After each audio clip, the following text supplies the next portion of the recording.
Ayong buntag mga boss mga bay, prepare tayo ng gamit. Pupunta tayo ngayon ng The Rise of Makati. I-install tayo ng window type doon. So yun yung gagawin natin today. So kaya mga boss mga bay pag nandun na kami sa The Rise.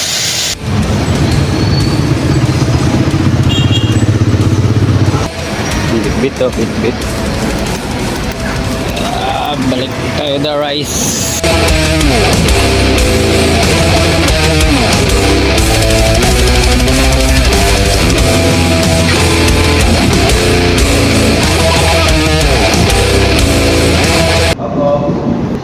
Yun na daw. Tagal pa naman yung elevator dito. Bossing! Ayun mga boss mga bay, waiting tayo sa client. Kasi kukuha pa tayo ng permit doon sa engineering. So andito tayo ngayon sa B1. Bukod lang sa permit lang sa kailangan natin ng ano? Rolling sir. Saan tayo makakuha ng sir? Yan, sa may ganun mas meron. Sinabi ko na kanina. Nirequest ko na lang ako.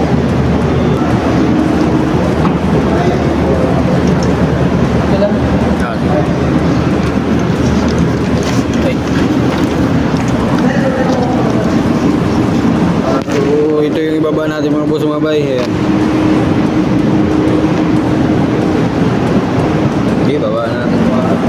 So ito yung kakabit natin. May bracket na siya pero babaguhin natin yung bracket nito kasi iba yung design ng The Rise eh. Hindi siya pwede yung ganyang bracket.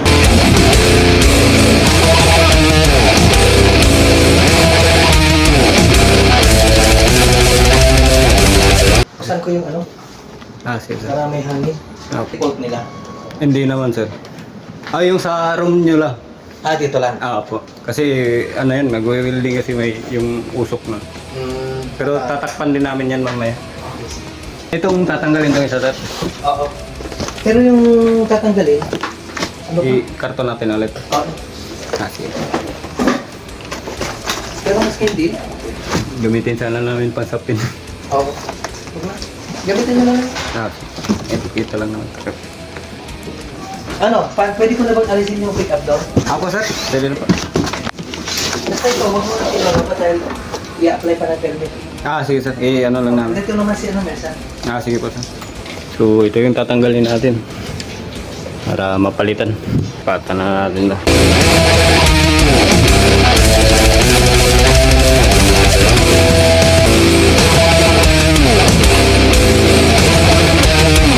So ayun, natanggal natin. Alright, yung drain. So yung drain yung babaguhin natin dito. Tapos lagay tayo ng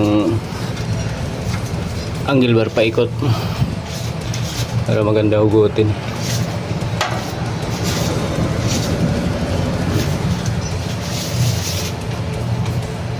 Ano lang to, masabi lang na may drain.